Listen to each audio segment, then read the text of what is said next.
बेटा इस वक्त आवाज ठीक है? ये ऑनलाइन स्टूडेंट्स बेटा आवाज ठीक है? चलें ठीक है। ये बेटा कल से रिलेटेड कोई क्वेश्चन किसी का रिवाइज किया जाएगा? और सर जी रिवाइज किया है, कोई मसला तो नहीं हुआ?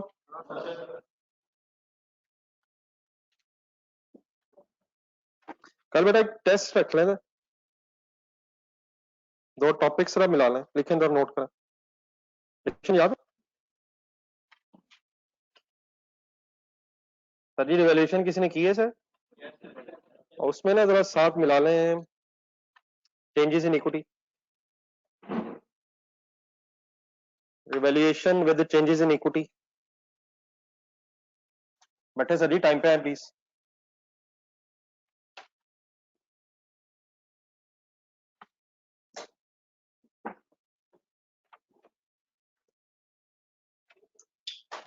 मैं दो तीन क्वेश्चंस भी बता देता हूँ, दोनों के एटलीस्ट वो रिवाइज कीजिएगा, ठीक है?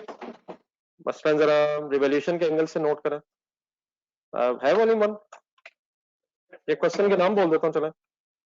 एक क्वेश्चन आपने ढूंढना है, क्वेश्चन नंबर 1 ओमेगा। जल्दी हो जाए प्लीज। और नंबर 2 आपने ढूंढना है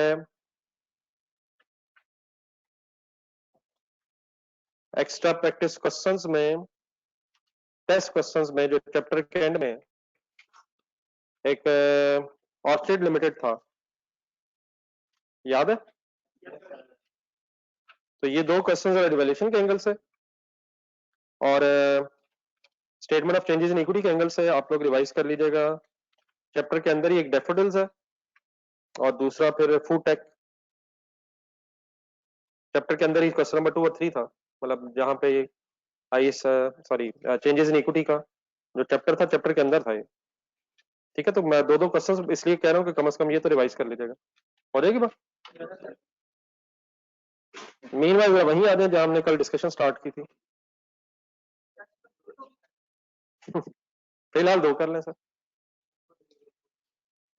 काफी है सर।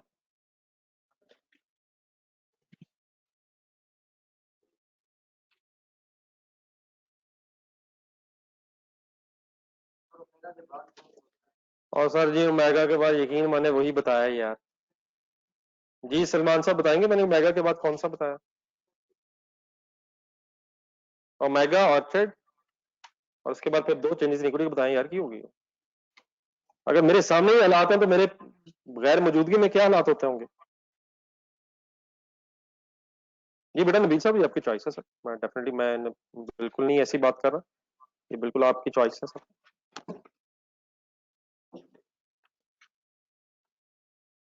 जी डियर, हमने जो कल डिस्कशन स्टार्ट की थी असल में, हमने इस डिस्कशन की बेस पे अब पेज नंबर 5 जिनके पास बुक्स हैं, बुक्स ले ली अब कल सबने? तो पेज नंबर 5 काइंडली जरा सामने रखिएगा।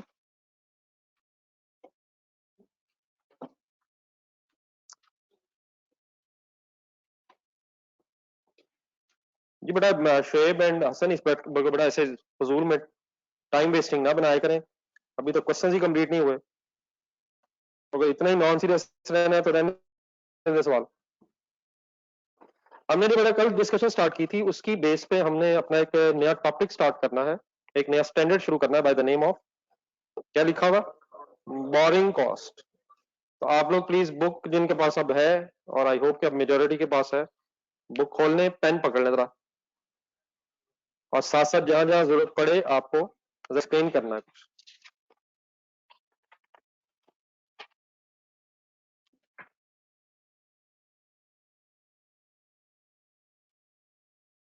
ये फुल कॉन्सेप्ट 2 मंथ्स का था सर। बोरिंग कॉस्ट का ये जो स्टैंडर्ड है, इसमें सबसे पहले बड़ा टर्मिनोलॉजी, कुछ डेफिनेशंस हमने समझनी है। तो रेडी है जी प्लीज सारे इकट्ठे? आप डेफिनेटली बुक से पढ़ेंगे, जो उनके पास नहीं है उनके लिए सामने लिखा हुआ। सबसे पहले बेटा जब हम बोरिंग कॉस्ट की बात करेंगे तो बोरिंग कॉस्ट से हमारी मुराद होगी, पढ़े जरा पहला sentence, interest and other related costs that an entity incurred in connection with borrowing of funds. Borrowing of fund से मुराद लोन की बात हो रही है। इन अदर वर्ड्स इस सेंटेंस का मीनिंग ये है कि वो सारे खर्चे हैं जो इसलिए कंपनी को इंकर करने पड़ रहे हैं क्योंकि हमने कोई फंड्स बोरो किए हुए हैं, हमने लोन्स लिए हुए हैं, तो लोन्स की वजह से जो एक्सपेंसेस हो रहे हैं वो एक्सपेंसेस क्या कहलाएंगे? Borrowing cost. तो अब जरा सेंटेंस शुरू से स्टार्ट करें। लोन्स की वजह से हम इंटरेस्ट से तो आई होप के फेमिलियर है कि इंटरेस्ट कॉस्ट, लेकिन sometimes bank at the time of disbursement of loan, जब बैंक लोन दे रहा होता है तो वन टाइम इनिशियली भी कुछ बैंक चार्जेस डिडक्ट करता है। तो ये जो अदर रिलेटेड कॉस्ट वर्ड लिखा हुआ है, इसको समझने के लिए जरा नीचे आ जाए नेक्स्ट लाइन में। Other related cost include bank charges deducted by bank, मतलब फॉर एग्जांपल अगर आपकी कंपनी ने बैंक से कोई लोन लेना है तो एक नेगोशिएशन होगी, जैसा मैं कल भी बता रहा था। आपका कंपनी का बैंक के साथ एग्रीमेंट होगा, तो इनिशियली समटाइम बैंक ये रिक्वायर करता है कि अगर आपने हमसे लोन लेना है तो हम आपसे कुछ इनिशियली चार्जेस लेंगे। एक तो इंटरेस्ट है जो over period of time basis पे साथ साथ होगा, लेकिन अगर बैंक कोई इनिशियली चार्जेस हमसे ले एज अ कंडीशन के तब ही वो हमें लोन देगा, तो उसको फिर यहाँ अदर रिलेटेड चार्जेस कहा गया है। वही अदर रिलेटेड चार्जेस पे नेक्स्ट लाइन में बैंक चार्जेस के नाम से है, और उससे नेक्स्ट लाइन में अगर आप जाएंगे तो ये अदर रिलेटेड बैंक चार्जेस जो हैं ये फिर क्वेश्चंस में जब हम आगे पढ़ेंगे 3 डिफरेंट नामों से एक्सप्लेन हुए होते हैं। मसलन जरा नेक्स्ट 3 नाम भी पढ़े जरा। कभी कभी इन क्वेश्चंस को, सॉरी, कभी कभी इन अदर रिलेटेड कॉस्ट को जो बैंक चार्जेस है अरेंजमेंट फी कहा जाता है, आगे क्या लिखा हुआ है, लोन प्रोसेसिंग चार्जेस कहा जाता है, और कमिटमेंट फीस कहा जाता है। दीज बैंक चार्जेस जो किसी भी नाम से हो जो हमारे सामने आ रहे हैं, these are as a one time payment made by the company to the bank as a condition of arrangement of the loan. ठीक है? क्या ये खर्चे भी अगर हमें पे करने पड़े तो इसी वजह से पे करने पड़ेंगे कि हमने बैंक से लोन लिया? ठीक है? तो बोरिंग कॉस्ट का वर्ड आएगा तो इंटरेस्ट तो है ही है, लेकिन इंटरेस्ट के साथ साथ क्या ध्यान में रखना है, कुछ other related cost. Next line में other related cost means bank charges की बात हो रही है, और नेक्स्ट लाइन में इन बैंक चार्जेस को एग्जामिनर क्वेश्चंस में किन किन नामों से बताता है।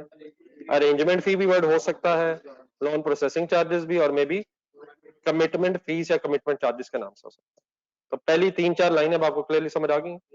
तो किसकी बात हो रही है बोरिंग कॉस्ट में? Interest and other related charges. Other related charges means bank charges paid by the company to the bank at the time of disbursement, का मतलब होता है जब पैसे बैंक दे रहा होता है और हम रिसीव कर रहे होते हैं। तो ये वन टाइम चार्जेस शुरू में बैंक डिडक्ट करता है, डेफिनेटली हमारा एक्सपेंस है, सोचा। और कम बैंक से अगर, सॉरी, कंपनी से ऑपोजिटली अगर बैंक के बारे में सोचें तो उसकी इनकम है, लेकिन हम जब बोरिंग कॉस्ट वर्ड यूज कर रहे हैं तो हमने ये कंपनी के एंगल से स्टैंडर्ड पढ़ना है। ठीक है सर? Any confusion? खाली ये यहां तक की discussion.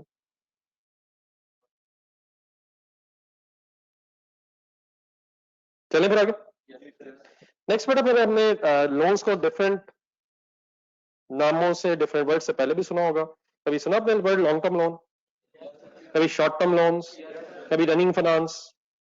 Short term running finance भी शॉर्ट टर्म लोन को कहते हैं, लेकिन बैंक ओवरड्राफ्ट वर्ड तो सुना होगा, तो उसी का एक ऑल्टरनेट नेम है शॉर्ट टर्म रनिंग फाइनेंस। अपने जेहन में एक बैलेंस शीट बना के रखें जरा। लॉन्ग टर्म लोन्स कहाँ नजर आएंगे आपको? नॉन करंट लाइबिलिटीज में, लाइबिलिटीज में, नॉन करंट में। Short term loans, bank overdraft भी हमेशा आपको करंट लाइबिलिटीज में नजर आता है। ठीक है? क्रेडिटर्स वगैरह, पेबल्स के नीचे बैंक ओवरड्राफ्ट, और बैंक ओवरड्राफ्ट ही का एक alternate name short term running finance है। ठीक है? तो शॉर्ट टर्म वर्ड होता है करंट लाइबिलिटीज के लिए, और अगर लॉन्ग टर्म है तो नॉन करंट लाइबिलिटी। और भी वर्ड्स हैं, मे बी आपने लॉ वगैरह में सुने होंगे, वो मैं फिर बाद में डिस्कस करता हूँ। इससे पहले कि हम और इसकी डिस्कशन करें आगे बोरिंग कॉस्ट के एंगल से, अब कुछ जरा रिवीजन कर लें जो पिछले कुछ दिनों में हमने कैपिटल और डिविडेंड की डिस्कशन की थी। तो यहां से लेकर जरा यहां तक पहले मेरे साथ जरा इकट्ठे हों। अगर शेयर्स इशू हुए हों तो क्या एंट्री होती है? पढ़ के फाइनल करें दोबारा। कैश डेबिट शेयर कैपिटल के साथ एक स्टार लगा हुआ है, स्टार को जरा एक्सप्लेन कर लें। क्या शेयर कैपिटल, और डेफिनेटली इसमें प्रीमियम भी हो सकता है। अगर आप शेयर्स इशू कर रहे हैं कैश के अगेंस्ट तो प्रीमियम और डिस्काउंट हो सकती है, लेकिन अगर बोनस शेयर्स इशू कर रहे हैं तो वो कैश के अगेंस्ट है ही नहीं, तो उसकी एंट्री हमेशा नॉमिनल अमाउंट पे होती है। नहीं, dividend debit share capital credit तो ठीक है, लेकिन नॉमिनल अमाउंट पे। Nominal value means par value पे। प्रीमियम कब आता है? जब कैश आएगा नॉमिनल वैल्यू से ज्यादा। और डिस्काउंट का सिनेरियो कब हो सकता है? और बोनस शेयर्स में ना कैश आना है, ना आना है, ना जाना है, वो एज अ डिविडेंड दिया जा रहा है, तो उस एंट्री को हमेशा फिर नॉमिनल वैल्यू से जब आप करेंगे तो उसमें कोई डिफरेंस ऑफ प्रीमियम डिस्काउंट नहीं आएगा। ठीक है, लेकिन इस डिस्कशन में जरा ये वाला जो नेक्स्ट सेंटेंस है इसको जरा समझें जरा। क्या शेयर कैपिटल फिर इक्विटी में प्रेजेंट होगा? क्या शेयर होल्डर से जो पैसे लिए जाते हैं शेयर कैपिटल के तौर पे वो फिर कंपनी की कोई लायबिलिटी है? क्या वो पैसे during the life of the business वापस भी करने होते हैं? प्लीज सर जी, आपसे पूछ रहा हूं, क्या इसकी कोई ये एक्सेप्शन है कि कंपनी अपनी डिस्क्रिशन पे वो पैसे वापस कर दे शेयर्स खरीद के? सर जी को प्लीज, हो सकता है सर, ये तो भी चंद दिन पुरानी बात है, तो मेरे से कभी आपने लफ्ज सुना है कि रीपरचेज ऑफ शेयर हो जाते हैं? लेकिन वो किसकी चॉइस पे होते हैं? कंपनी की डिस्क्रिशन पे है। Share holder has no right. तो क्योंकि बेटा share holder has no right कि वो अपने पैसे कंपनी से डिमांड कर सके, इसलिए शेयर होल्डर से जो पैसे लिए जाते हैं वो कभी भी हम लाइबिलिटीज में क्लासिफाई नहीं करते, वो हमेशा हम इक्विटी में as an own fund of the business, own अपने पैसे समझ के, और द बिजनेस हमेशा कैपिटल में क्लासिफाई करते हैं। ओनर्स के पैसों को कभी भी लाइबिलिटीज में क्यों नहीं लिखा जाता? क्योंकि वो रीपे नहीं करते। वो रीपे होंगे भी अगर कभी तो कब होंगे? बाइंडिंग अप पे। तो नई बात तो नहीं कर रहा। तो क्या share capital is a boring? बस ये सेंटेंस में हमने पढ़ा। देयरफॉर अगला जरा, क्या शेयर कैपिटल के पैसे अगर शेयर होल्डर से लिए हैं तो उस पर हम डिविडेंड देते हैं? सारी डिविडेंड देते हैं सर। तो मेरा क्वेश्चन सुनिए गौर से, अगर शेयर कैपिटल बोरिंग नहीं है या है? नहीं है, तो क्या उस पे जो डिविडेंड दे दिया जा रहा है शेयर होल्डर्स को, क्या वो फिर बोरिंग कॉस्ट होगी? मतलब इसका क्या बना? अगर कोई पैसे एज अ बोरिंग आए हैं, और बोरिंग की कैरेक्टरिस्टिक क्या है? इसे वापस करना है। उधार के तौर पर अगर कोई पैसे लिए हैं, उन पैसों पे जो कॉस्ट आनी है वो बोरिंग कॉस्ट है। और अगर एक फंड आपने लिए हैं किसी से, लेकिन वो बोरिंग के तौर पे नहीं है, तो फिर उस पर आप अगर कुछ पे भी कर रहे हैं तो वो हमारे स्टैंडर्ड से बाहर निकल जाएगी चीज, वो बोरिंग कॉस्ट नहीं कहलाएगी। पहले क्या होना चाहिए और फिर उसका खर्चा क्या बनेगा? पहले एक चीज का बोरिंग होना चाहिए और फिर उसका खर्चा बोरिंग कॉस्ट बनेगा। तो क्योंकि share capital is not a borrowing, तो therefore dividend of the share capital is not a borrowing cost. नहीं हजम हो रही बात? आगे चले। अब बाकी डिविडेंड्स की एंट्रीज लिखी हुई है, वो मेरा ख्याल आपको खुद से रिवाइज कर लेनी चाहिए। ये करें जरा यहां से यहां तक। डिविडेंड जब डिक्लेयर होता है सर, ये एंट्रीज में रखें जो पहली आपने बोली है, डिविडेंड डेबिट शेयर और पेबल क्रेडिट, इसका इफेक्ट फाइनेंशियल स्टेटमेंट्स में कहां कहां जाएगा? अब ये बातें प्लीज अब टिप्स पे होनी चाहिए, पिछली दिनों की डिस्कशन अब भूलनी नहीं है। डिविडेंड डेबिट होके कहां से लेस होगा? ये बोनस शेयर्स की बात नहीं हो रही। तो बोनस शेयर में तो वो प्रीमियम और रिटेन्ड अर्निंग्स का मसला आता है, लेकिन अगर कैश डिविडेंड है जो पेबल बन रहा है, उसने हमेशा कहां से लेस होना है? डिविडेंड ने रिटेन्ड अर्निंग से लेस होना है, और payable is part of current liabilities, और जब पेमेंट करेंगे तो करंट लाइबिलिटीज ने कम होना है और एसेट ने कम होना है। किस दिन डिविडेंड रिटेन्ड अर्निंग्स को अफेक्ट करेगा जिस दिन वो डिक्लेयर होगा, वो उस दिन डेबिट होगा। तो क्या डिविडेंड डेबिट होके रिटेन्ड अर्निंग्स में से लेस होगा? डिविडेंड पेएबल भी इक्विटी का पार्ट है। डिविडेंड पेएबल क्या चीज है? करंट लायबिलिटी है। और फिर सेकंड एंट्री अगर आप देखें तो this second entry will not affect the changes in equity as a whole. एक लायबिलिटी कम होके ऑपोजिट साइड पे कैश कम हो रहा है, मींस लायबिलिटी कम होके एसेट कम हो रहा है। दोबारा रिवाइज कर लें, मेरी किसी बात में कोई अब कंफ्यूजन बाकी नहीं रहनी चाहिए।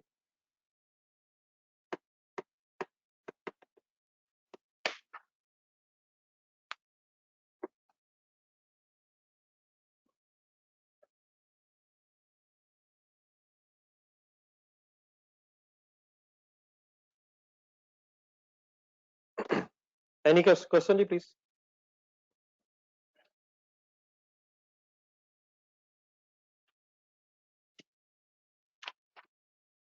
चलिए फिर आगे। फाइनली बेटा आपके पास ये जो फिर इस डिस्कशन का मकसद जो इस वक्त था वो ये सेंटेंस आपको बताना था। तो जिनको पास अब बुक है ये काइंडली हाईलाइट करें। As a share capital is not borrowing. Borrowing के इस डिस्कशन को शेयर कैपिटल के साथ मिक्स करने का मकसद सिर्फ ये था कि जो शेयर होल्डर्स के पैसे हैं ये क्योंकि बोरिंग नहीं है, देयरफॉर इनका डिविडेंड बोरिंग कॉस्ट नहीं है।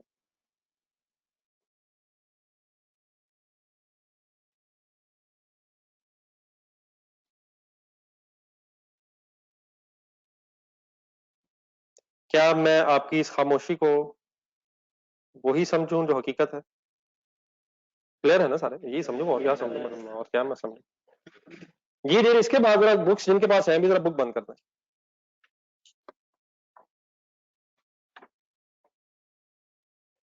अब चंद बातें जरा रजिस्टर पे लिख के, जरा नहीं आपके सामने आएंगी, जरा रजिस्टर पे लिख के करें, फिर जब जरूरत पड़ेगी बुक की मैं दोबारा करता हूँ।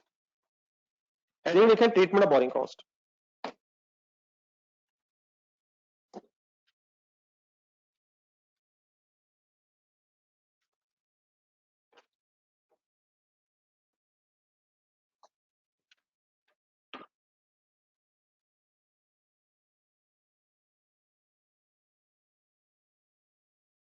ये बोरिंग कॉस्ट कैसे करते हैं? उसी को कहेंगे बेटा जिसको अभी कह रहे थे, लेकिन जरा जुबानी ट्राई करें ना।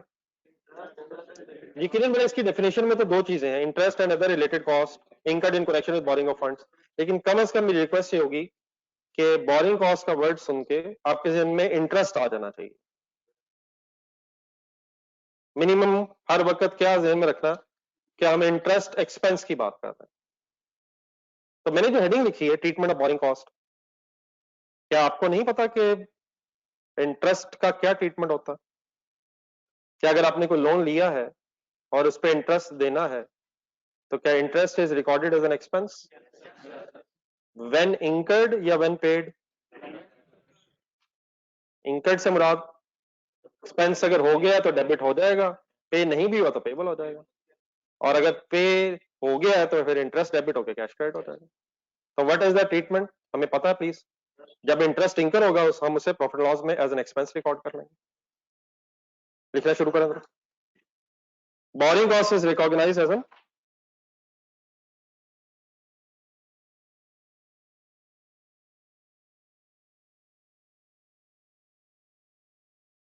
एज एन एक्सपेंस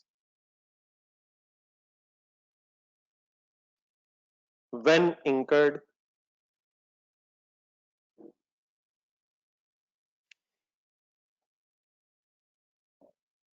क्या एंट्री आती है जहन में? when incurred expense debit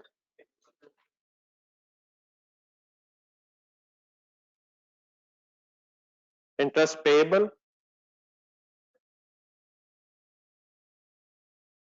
या definitely cash credit.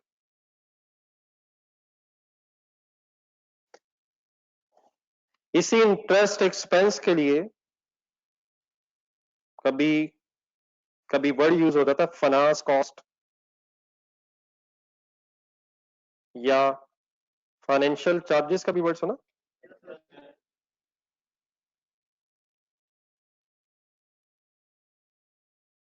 Financial charges या फाइनेंस कॉस्ट। मैं कभी अगर लफ्ज बोलूं तो आपके जहन में क्या आएगा? तो इंटरेस्ट एक्सपेंस की बात हो रही है। स्टेटमेंट ऑफ प्रॉफिट लॉस जहन में रखें अगर आप, तो gross profit, other income, selling admin expenses, है कोई याद? उसमें फिर वही इंटरेस्ट और बैंक चार्जेस भी आते हैं इंटरेस्ट के लिए। Finance cost means interest cost, financial charges भी इसी के लिए वर्ड है। नहीं, इसके वही मैं कह रहा हूँ, इसमें बैंक चार्जेस इंक्लूड होंगे, लेकिन सिंपली स्पीकिंग बोरिंग कॉस्ट को बैंक चार्जेस अगर होंगे तो हम बैंक चार्जेस वर्ड यूज कर लेंगे, वो भी फाइनेंस कॉस्ट ही है, वो भी फाइनेंशियल चार्जेस का पार्ट भी है। लेकिन अगर बैंक चार्जेस नहीं है तो इंटरेस्ट ही फाइनेंस कॉस्ट और फाइनेंशियल चार्जेस है, और अगर वो भी है तो वो भी फाइनेंस कॉस्ट और फाइनेंशियल चार्जेस का पार्ट है। तो मैंने ऊपर वर्ड बोरिंग कॉस्ट लिखा है, ऑब्वियसली अगर बैंक चार्जेस है तो बोरिंग कॉस्ट में वो भी शामिल है। लेकिन सिंपली स्पीकिंग कम से कम क्या ज़हन में रखें कि इंटरेस्ट की बात हो रही है, वरना डेफिनेटली पूरी बात क्या है, इंटरेस्ट एंड बैंक चार्जेस की बात हो रही है। लेकिन बार बार ये बोलना शायद जरा प्रैक्टिकली मुश्किल है, तो कम से कम हम ये ज़हन में रख लेते हैं, जरूरत पड़ेगी तो वो भी बोल लिया करेंगे। क्लियर? जी बड़ा, ये मैंने जो लिखा है, borrowing cost is recognised as an expense when incurred, इसकी एक एक्सेप्शन भी है जो पहले आपने नहीं पढ़ी हुई। आगे लिखे अनलेस, मतलब मेरी अनलेस का ये है कि बोरिंग कॉस्ट जब भी आपके सामने वर्ड आए तो आपके जहन में आना चाहिए कि हम इंटरेस्ट फाइनेंस कॉस्ट की बात कर रहे हैं, और देयरफॉर उसने एक्सपेंस रिकॉर्ड होना है। लेकिन इसकी एक एक्सेप्शन ये है, सेंटेंस आप पीछे से चल रहे हैं, borrowing cost is recognised as expense when incurred, और उसी के साथ आगे वर्ड अब क्या आ गया, unless it relates to, sentence पूरा करें, it relates to a qualifying asset. अब इसमें कोई नई टर्मिनोलॉजी आएगी, वो मैं सारी एक्सप्लेन करता हूं, आप लोग फिलहाल काइंडली में साथ साथ नोट करना है। Unless it relates to a qualifying asset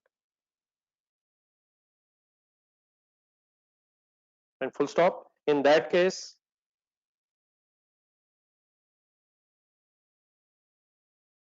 borrowing cost is capitalized। क्यों, कैसे, ये इंशाल्लाह भी डिस्कस करना शुरू करते हैं।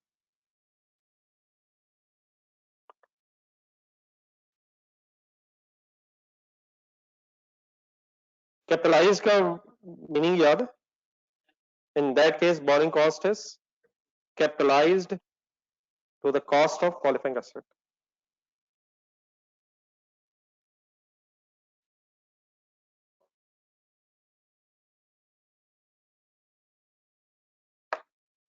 क्वालिफाइंग एसेट क्या होता है, फिर क्या हो रहा है, ये अभी मैं इंशाल्लाह डिस्कशन स्टार्ट करता हूं।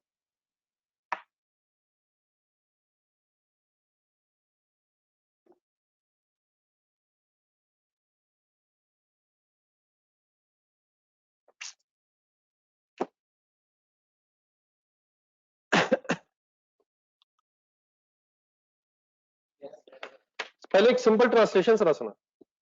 बोरिंग कॉस्ट हमेशा एक एक्सपेंस डेबिट होना, अनलेस बोरिंग कॉस्ट किसी क्वालिफाइंग एसेट से रिलेटेड हो, तो उस केस में एक्सपेंस रिकॉर्ड होने की बजाय वो बोरिंग कॉस्ट एसेट की कॉस्ट में डेबिट हो जाएगी। एक अकाउंटेंट्स के सामने मैंने इसकी ट्रांसलेशन की है, आपको बात यहां तक समझ आई है? क्यों हो जाएगी, क्या हो जाएगी, कैसे हो जाएगी, वो बात की है, बोला मैंने सही है? क्या डेबिट होने की बजाय क्या डेबिट हो जाएगा? एक्सपेंस डेबिट होने की बजाय एसेट डेबिट हो जाएगा, अगर वो एसेट क्वालिफाइंग एसेट है। अब इससे पहले कि हम क्वालिफाइंग एसेट की एग्जांपल्स की तरफ चलें और क्वालिफाइंग एसेट को समझने की कोशिश करें, आपको ये पता है कि एसेट को वर्किंग कंडीशन में लाने के लिए, एसेट को वर्किंग कंडीशन में लाने तक कह लें, जो जो खर्चे होते हैं वो सारे एसेट की कॉस्ट में ऐड मींस कैपिटलाइज हो जाते हैं। मतलब फॉर एग्जांपल एसी आपके सामने लगा हुआ है, एसी की एक परचेज कॉस्ट होगी जो उस शॉप वाले को देंगे जिससे आप खरीदेंगे, लेकिन फिर ट्रांसपोर्टेशन कॉस्ट, इसे कॉलेज तक लाया गया, फिर इसकी इंस्टॉलेशन कॉस्ट, जब तक ये इस कंडीशन में ना आ जाए कि हम इसे यूज कर सकें, वर्किंग कंडीशन में ना आ जाए, वो सारे जो रेलिवेंट खर्चे हैं वो सारे इसकी कॉस्ट में ऐड हो जाने का नाम क्वालिफाइंग एसेट है, सॉरी कैपिटलाइजेशन है। अब फॉर एग्जांपल आप कोई बिल्डिंग बना रहे हैं, लेट्स अज्यूम आपको प्लाजा कंस्ट्रक्ट कर रहे हैं, आप नहीं समझे, कुछ फंड्स आपके पास अपने थे, फॉर एग्जांपल 50 मिलियन उस पर कॉस्ट आनी है, 30 मिलियन के फंड्स आपके पास अवेलेबल हैं, बाकी फिर आपने प्लान किया कि जो 20 मिलियन के फंड्स हैं वो हम बैंक से लोन लेके प्लाजा की कंस्ट्रक्शन में इस्तेमाल कर लेंगे। Is it possible? अब जो 20 मिलियन आपसे बैंक से लोन लिए, क्या उस लोन पे आपको इंटरेस्ट देना होगा? लेकिन क्या वो आपको इंटरेस्ट इस वजह से देना पड़ रहा है कि आप प्लाजा की कंस्ट्रक्शन कर रहे हैं? नहीं, लोन आपको क्यों लेना पड़ा? प्लाजा की कंस्ट्रक्शन के लिए। और क्या देयर फोर ही इंटरेस्ट देना पड़ा? अगर आप ये प्लाजा की कंस्ट्रक्शन ना करते तो लोन भी से ना लेते और इंटरेस्ट भी देयर फोर इंकर ना होता। तो क्या ये इंटरेस्ट आपको इसलिए इंकर करना पड़ रहा है कि आपको उधार लेके अपना प्लाजा बनाना पड़ रहा है? तो क्या ये interest is necessary to bring the asset into working condition? हाँ, ऑफ कोर्स मैं ये नहीं कह रहा कि ये जरूरी है लेना लोन। अगर आपके पास अपने पैसे हैं तो क्या चीज इंकर ही नहीं होगी? नहीं, मतलब इंटरेस्ट इंकर ही नहीं होगा, लोन लेंगे ही नहीं आप, तो देयरफॉर कोई बोरिंग कॉस्ट ही नहीं होगी, उसकी कैपिटलाइजेशन का कोई सवाल ही नहीं है। लेकिन अगर आपके पास अपने सफिशिएंट फंड्स नहीं है और आपको उधार लेके कोई एसेट बनाना पड़ रहा है, तो क्या फिर जो इंटरेस्ट इंकर हो रहा है वो भी एसेट को बनाने में ही इंकर करना पड़ रहा है? तो इन दैट केस फिर क्या होना चाहिए? ये इंटरेस्ट भी बाकी रिलेटेड एक्सपेंसेस की तरह एक्सपेंस आउट हो जाना चाहिए, कैपिटलाइज हो जाना चाहिए। ठीक है, तो थोड़ी सी स्टोरी समझ आई है। बाकी अब हम जरा थोड़ा डिटेल में डिस्कस करने पहले क्वालिफाइंग एसेट क्या होता है। हर एसेट क्वालिफाइंग एसेट नहीं है। क्वालिफाइंग एसेट किसे कहते हैं, इसको जरा डिफाइन करें। ये हाथ से लिख के डेफिनेशन इस हाथ से लिख के डेफिनेशंस को रिवाइज लिखना मकसद इसलिए है कि जरा याद रहे हमें। क्वालिफाइंग एसेट बेटा कहते हैं उन एसेट्स को, N asset which takes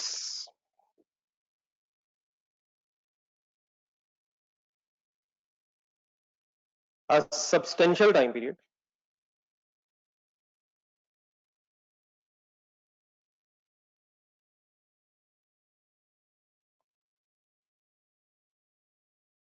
an asset which takes a substantial time period to get ready for its intended use or sale।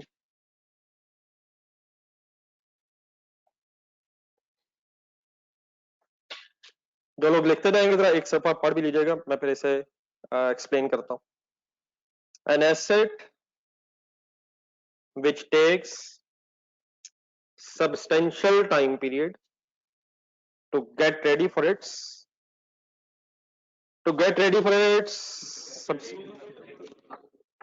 intended use, और अगर किसी एसेट को सेलेबल या यूजेबल कंडीशन में लाते लाते सब्सटेंशियल टाइम पीरियड लग गया है तो ऐसा एसेट क्या कहलाता है? Qualifying asset. सबसे पहले एंड वाले दो वर्ड्स को जरा एक्सप्लेन करें। यूज और सेल मैंने लिखा है। यूज के लिए बेटा दो तरह के एसेट्स होते हैं, इसको फर्दर एक्सप्लेन करें। Property plant and equipment word याद है क्या होता है? ये वो टेंजेबल एसेट्स हैं जो हेल्ड फॉर यूज हैं and they have a useful life of more than 1 year. Tangible asset. आइए 16 प्लीज। क्या ये यूज के लिए एसेट्स होते हैं सर? लेकिन एक चीज और भी सिर्फ उसका आइडिया होना चाहिए, वो भी आप सिलेबस में डिटेल में नहीं है। इसी तरह फिर कुछ इनटेंजिबल एसेट्स भी हेल्ड फॉर यूज होते हैं, उनकी भी लाइफ 1 साल से ज्यादा है, लेकिन उनकी भी डेप्रिसिएशन के लिए डेप्रिसिएशन की बजाय वर्ड अमोर्टाइजेशन हो जाता है। तो इनटेंजिबल एसेट्स फॉर एग्जांपल कुछ सॉफ्टवेयर वगैरह वगैरह, बस इतनी सी चीज आपको मैंने सिर्फ इसलिए बताई है कि थोड़ा सा आइडिया बस होना चाहिए। तो यूज के लिए कौन कौन से एसेट्स हो सकते हैं? टेंजिबल प्रॉपर्टी प्लांट इक्विपमेंट भी और इनटेंजिबल एसेट्स भी।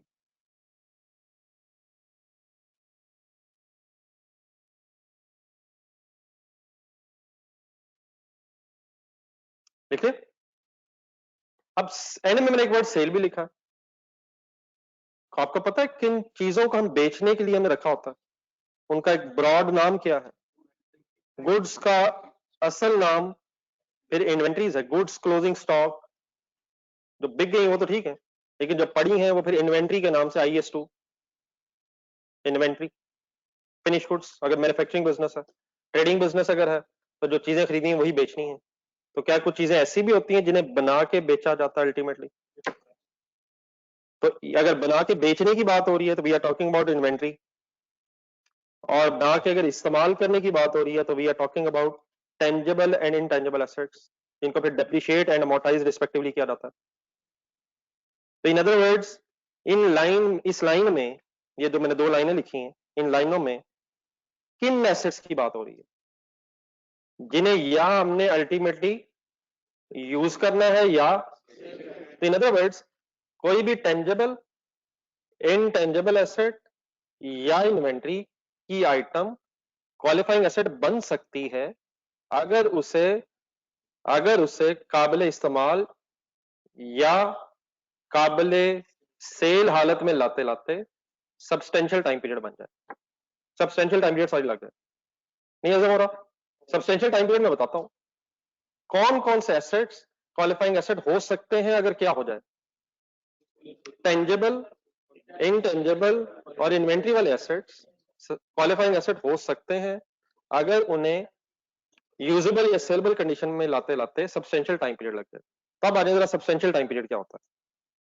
सब्सटेंशियल टाइम पीरियड बेटा ऐसे स्टैंडर्ड में, ये अब IS-23 है इसका एक नाम, अभी हम देखा था 23 पढ़ना शुरू कर दिया हमने। ये कोई ऐसा टाइम पीरियड स्टैंडर्ड में डिफाइंड नहीं है, लेकिन जब भी हम क्वेश्चंस करेंगे तो आपने हमेशा इसको इस तरह से इंटरप्रेट करना है, इसके ऊपर लिखेंगे 5 to 6 months at least, minimum 5 to 6 months।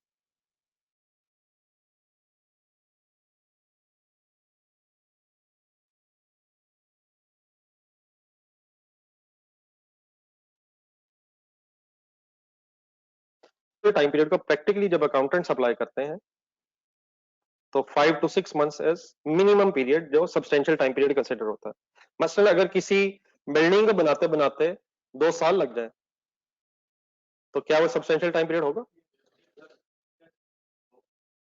Sir ये आपने बताना, मैं मिनिमम कहा है ना मैंने, तो 2 साल तो फिर मिनिमम ना हुआ। और सर जी हुआ या नहीं हुआ सर? हो गया सर। अगर किसी एसेट को बनाते बनाते 1.5 साल लगना है तो क्या ये सब्सटेंशियल टाइम पीरियड है? कम से कम कितना लगे? और अगर कम लग रहा है फिर वो सब्सटेंशियल टाइम पीरियड कंसिडर नहीं होगा। और देयरफॉर अगर उसे किसी एसेट को सब्सटेंशियल टाइम पीरियड नहीं लग रहा सेलेबल यूजेबल कंडीशन में लाते हुए, तो वो क्वालिफाइंग एसेट नहीं। ठीक है सर। अब चंद एग्जांपल्स के तौर पर सुने। लेट्स अज्यूम आप हेड ऑफिस बिल्डिंग बना रहे हैं।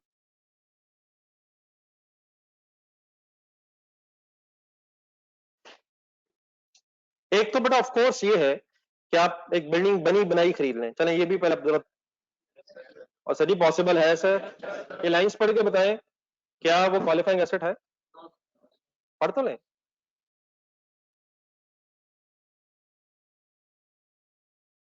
क्या वो एसेट है?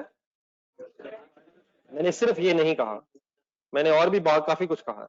अगर आप बनी बनाई बिल्डिंग लें तो जैसे ही आप बिल्डिंग खरीदेंगे शायद वो अवेलेबल फॉर यूज है, और देयरफॉर एसेट तो है लेकिन क्वालिफाइंग एसेट नहीं है। अब लेट्स अज्यूम आप एक हेड ऑफिस बिल्डिंग बना रहे हैं, इसकी कंस्ट्रक्शन कर रहे हैं। एग्जाम्पल वैसे सुन लो, मेरा नहीं ख्याल ऐसे लिखना बनता। हेड ऑफिस बिल्डिंग की कंस्ट्रक्शन आप कर रहे हैं और आपका ये अंदाजा है कि इसको बनाने में कॉस्ट 100 मिलियन इंकर होगी। ठीक है, बना रहे हैं, बनवा रहे हैं, कॉन्ट्रैक्टर हायर कर लिए या खुद बना रहे हैं, और 100 मिलियन कॉस्ट इंकर होगी। फिर आपका ये एस्टिमेट है it will take around 2 weeks to complete. Okay, फिर आपने अब ये देखा कि हमारे पास फंड्स अवेलेबल हैं या नहीं, तो आपको पता ये चला कि हमें 40 मिलियन सपोज रिक्वायर्ड होंगे, किसी बैंक से अवेलेबल करने पड़ेंगे। तो सपोज आपने डिसाइड ये किया कि MC बैंक से आप 40 मिलियन का एक लोन लेंगे, बाकी 60 मिलियन कहां से आएंगे? फिर अपने भी हो सकते हैं, ये कुछ जरूरी नहीं है कि सारे पैसे ही आप बोरो करके इस्तेमाल करें, हो सकता है आप सारी बोरिंग ही करें। और ये भी हो सकता है कि आप लेस देन 100% अमाउंट जितनी रिक्वायर्ड बस उतनी बोरिंग करें। तो लेट्स अज्यूम 60 मिलियन अवेलेबल है और 40 मिलियन का हमें लोन लेना है। अब अगर आप लोन लेंगे तो बेटा इसका कोई रेट भी होगा, तो लेट्स अज्यूम 12% इसका रेट है पर एनम। बताएं क्या इस लोन का इंटरेस्ट इस क्वालिफाइंग एसेट से रिलेटेड बनता? नहीं, कोई बात समझ आ रही है प्लीज? तो इस केस में फिर आप क्या करेंगे? अगर ये सब कुछ इस तरह से हो जाए तो आप क्या करेंगे? रेलिवेंट टाइम पीरियड का जो इसका इंटरेस्ट होगा वो एक्सपेंस डेबिट करने की बजाय एसेट को डेबिट करेंगे। क्या की बजाय क्या? हमने हमेशा जिंदगी में अभी तक क्या सुना है कि बोरिंग कॉस्ट एक एक्सपेंस के तौर पे, इंटरेस्ट एक एक्सपेंस होता है, लेकिन वो एक्सपेंस अगर क्वालिफाइंग एसेट से रिलेटेड है तो फिर वो कैपिटलाइज हो जाता है रादर देन बीइंग एक्सपेंस्ड आउट। ठीक है, क्लियर? तो लिख लेना एक एग्जांपल वन के तौर पे।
जी ऑनलाइन स्टूडेंट्स तो लिखते रहे, काइंडली बता दीजिएगा जरा, आइडिया हो जाए मेरे।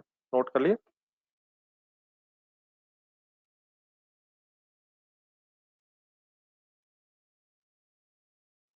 जी सर, बाकी अब जो काम है जरा बुक खोलना, पेज नंबर 6 पे।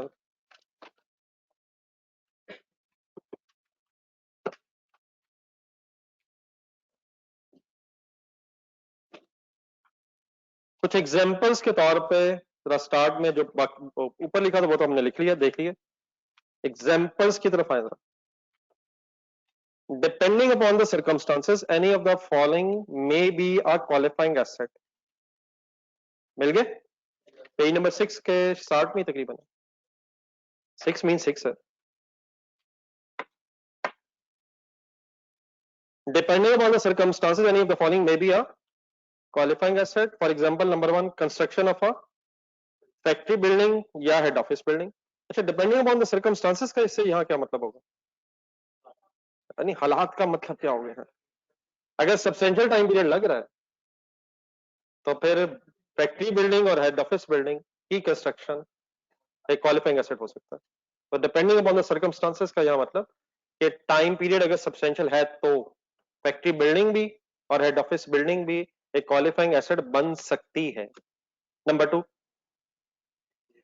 आपने एक प्लांट एंड मशीनरी खरीदी है और उसकी परचेज करके इंस्टॉलेशन करनी है। अगर फॉर एग्जांपल लोकली परचेज है विद इन पाकिस्तान तो शायद इतना अरसा ना लगे जो 5 to 6 मंथ्स मिनिमम हमने कहा मशीनरी खरीदी और इंस्टॉलेशन में। लेकिन अगर बहरहाल इस इंस्टॉलेशन में भी सब्सटेंशियल टाइम पीरियड लग जाए तो ये प्लांट एंड मशीनरी की जो परचेज है, इस परचेज को अगर आपने लोन लेके फाइनेंस किया है तो उस लोन का रेलिवेंट इंटरेस्ट भी कैपिटलाइज हो जाएगा। लेकिन खास तौर पर अगर इंपोर्ट किया है, इंपोर्ट का तो आइडिया है ना, लेट्स से जापान से लाहौर में फैक्ट्री में आकर आपकी इंस्टॉल होना, तो नॉर्मली बाय शिप ये गुड्स आती हैं, चीजें शिप के थ्रू आती हैं और शिप में काफी टाइम भी अक्सर लग जाता है। लेकिन इवन देन अगर फॉर एग्जांपल इंपोर्ट किया और सब्सटेंशियल टाइम पीरियड नहीं लगा इंपोर्ट से इंस्टॉलेशन तक, तब भी इसकी बात नहीं हो रही कि ये क्वालिफाइंग एसेट है। बॉटम लाइन क्या है, main crux of the story क्या है कि किसी भी एसेट को अगर यूजेबल या सेलेबल कंडीशन में लाते लाते सब्सटेंशियल टाइम पीरियड लग गया है, तो वो क्वालिफाइंग एसेट बन सकता है। तो these are some of the examples जहां क्वालिफाइंग एसेट बन सकते हैं। सेकंड समझ आ गया प्लीज? सेकंड समझ आ गया सर? आप ये बता, याद है आपको कि मशीनरी कब आ जाएगी वर्किंग कंडीशन में? क्या खरीदते ही आ जाएगी? उसकी ट्रांसपोर्टेशन होनी है, उसकी इंस्टॉलेशन होनी है, फिर जाके अल्टीमेटली उसने वर्किंग कंडीशन में आना है, अवेलेबल फॉर यूज होना है। ये वर्ड याद है? डेप्रिसिएशन कब शुरू होनी है? जैसे ही खरीद लेंगे, जब अवेलेबल फॉर यूज होगी। अवेलेबल फॉर यूज कब होगी? जब इंस्टॉलेशन हो जाएगी, वर्किंग कंडीशन में आ जाएगी। तो अगर इस वर्किंग कंडीशन में लाते लाते इसे सब्सटेंशियल टाइम पीरियड लग गया और लोन भी लिए हुए हैं, तो फिर रेलेवेंट इंटरेस्ट क्वालिफाइंग एसेट के इंटरेस्ट के तौर पे कैपिटलाइज हो जाएगा। एक और देखने एग्जांपल के तौर पे, पावर जनरेशन फैसिलिटीज का बेटा मीनिंग ये है कि समटाइम फैक्ट्रीज में, एक तो ये कि फैक्ट्रीज वापडा की इलेक्ट्रिसिटी पे चल रही हो, इलेक्ट्रिसिटी वापडा से ही आती है ना हमारे पास, लेकिन फिर वापडा में की जो इलेक्ट्रिसिटी, उसमें लोड शेडिंग के प्रॉब्लम्स रहते हैं, और फिर कुछ कंपनीज हैं वो महसूस करती हैं कि जो इलेक्ट्रिसिटी परचेज हो रही है वापडा से वो बड़ी कॉस्टली पड़ रही है, तो उसके ऑल्टरनेटिव के तौर पे बड़ी फैक्ट्रीज में अपनी ही इलेक्ट्रिसिटी जनरेट करने के लिए प्लांट्स भी लगाए जाते हैं। तो ये उस एंगल से लिखा हुआ है, क्या वर्ड्स लिखा हुआ है? Power generation facilities.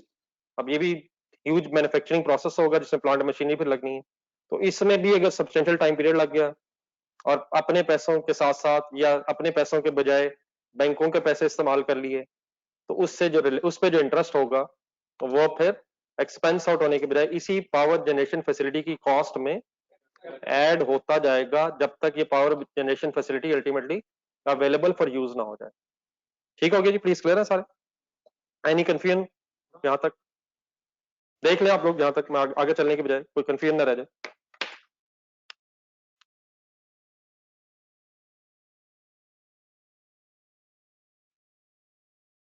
तो फुरकान साहब आप खुद सोचें क्या होगी, कि किस तरह के सवाल हो रहे हैं।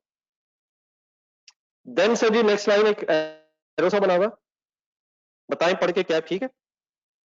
Assets that are ready for their intended use or sale when purchased, acquired means when purchased, are, मसलन फर्नीचर आपने खरीदा है, बना बनाया फर्नीचर खरीदा है, क्या एसेट है? सर जी एसेट है, प्रॉपर्टी प्लांट इक्विपमेंट है, वही वाला है ना यूज के लिए, लेकिन क्वालिफाइंग एसेट क्यों नहीं है? आपने कंप्यूटर्स खरीदे हैं, आपने व्हीकल्स खरीदी हैं, एसेट तो है, अगर यूज के लिए है, टेंजेबल है, प्रॉपर्टी प्लांट इक्विपमेंट है, लेकिन क्वालिफाइंग एसेट क्यों नहीं है? अवेलेबल फॉर यूज है when purchased, substantial time period नहीं है। तो क्या हर एसेट इज क्वालिफाइंग एसेट? कौन सा asset is qualifying asset? We take substantial time period to get ready for its intended use और सेल। Any confusion? तो हम इन सब एसेट्स की बात नहीं कर रहे, सब एसेट्स में से सिर्फ उन एसेट्स की बात कर रहे हैं जिन्हें सेलेबल, यूजेबल या यूजेबल कंडीशन में लाते लाते सब्सटेंशियल टाइम पीरियड लग जाए। और लास्ट सेंटेंस, इसी तरह इन्वेंट्रीज भी जो शॉर्ट पीरियड ऑफ टाइम में बनती जा रही हैं, सब्सटेंशियल टाइम पीरियड नहीं लग रहा, तो वो इन्वेंट्रीज क्वालिफाइंग एसेट नहीं है, लेकिन वो इन्वेंट्रीज जिनको बनाने में सब्सटेंशियल टाइम पीरियड लग जाता है। फॉर एग्जांपल, अब कॉन्टेक्स्ट जरा चेंज करके देखें। हम तो हमेशा इस एंगल से देखते हैं कि मशीनरी खरीद के इस्तेमाल करनी है, लेकिन क्या ये कोई मशीनरी बेच भी रहा होगा? सर जी मशीनें लोग बेचते भी होंगे सर, क्या वो बना के बेच रहे होंगे?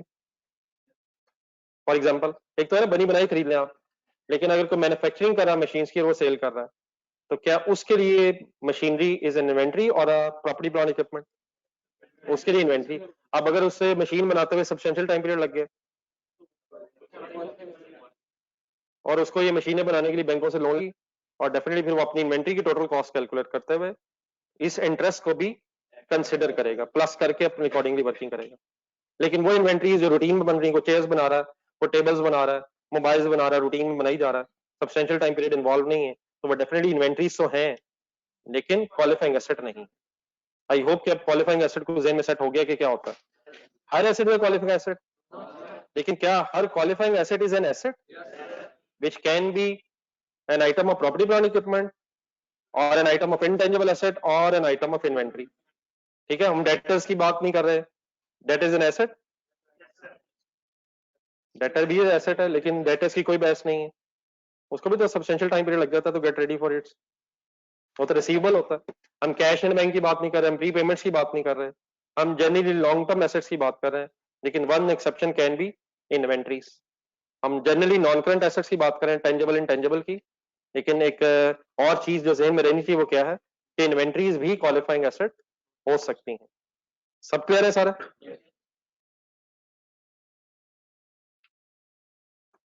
दोबारा अगर रजिस्टर खोलें किताब बंद करके।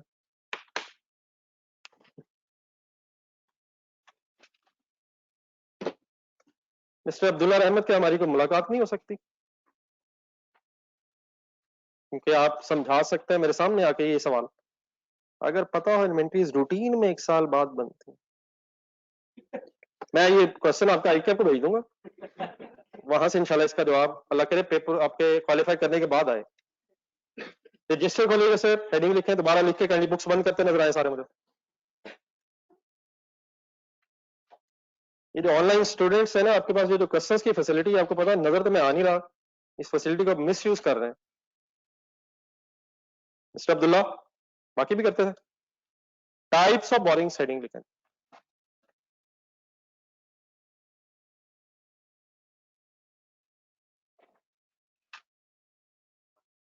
Types of borrowings with respect to capitalisation.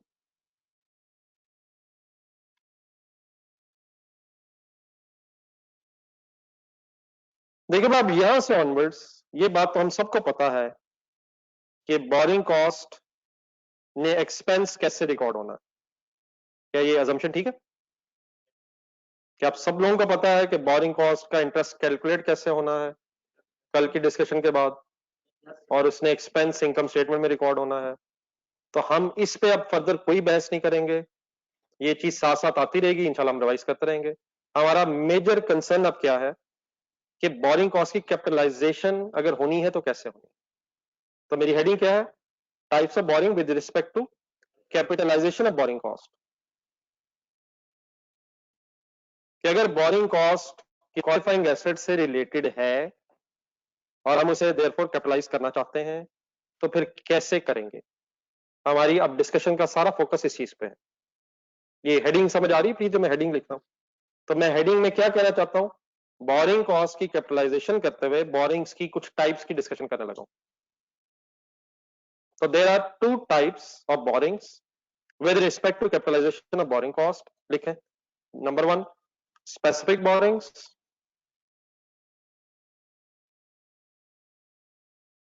specific borrowings, and number 2 journal borrowings।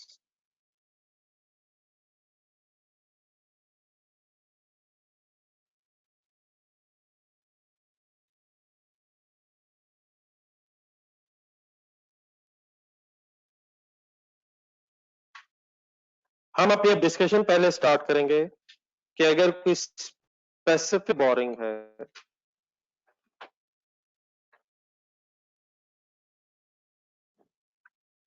तो उसकी बोरिंग कॉस्ट की कैपिटलाइजेशन कैसे होगी, और फिर बाद में अलग इंशाल्लाह डिस्कस करेंगे कि जर्नल बोरिंग्स अगर हैं तो वो होती क्या है, और उस केस में फिर कैपिटलाइजेशन अगर होनी है तो कैसे होनी है।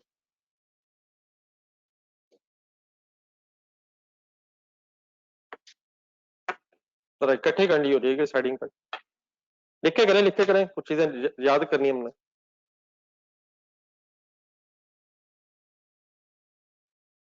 डिफाइन मैं भी करता हूँ, लिख के करते करेंगे, लेकिन जरा वैसे अगर वर्ड्स को सोच लें, स्पेसिफिक एंड जर्नल।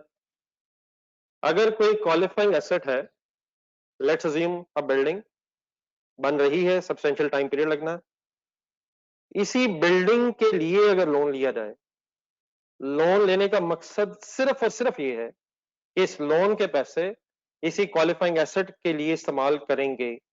तो ये वाला लोन चाहे लॉन्ग टर्म हो, कोई शॉर्ट टर्म हो, कोई बैंक ओवरड्राफ्ट हो, कोई भी लोन हो, अगर उसका सोल ऑब्जेक्टिव, सोल पर्पस, वाहिद मकसद सिर्फ क्वालिफाइंग एसेट है, इन पैसों को हमने कहीं और इस्तेमाल नहीं करना, सिर्फ और सिर्फ कहां करना है, क्वालिफाइंग एसेट पे अगर करना है, तो ऐसा लोन क्या कहलाएगा? स्पेसिफिक लोन या स्पेसिफिक बोरिंग। और फिर अब जनरल क्या हो सकता है? बाकी तो इसकी डिटेल बाद में, लेकिन जर्नल वैसे ही कहीं वर्ड ज़हन में ना आए, पता नहीं क्या होता है। जर्नल फिर क्या हो सकता है?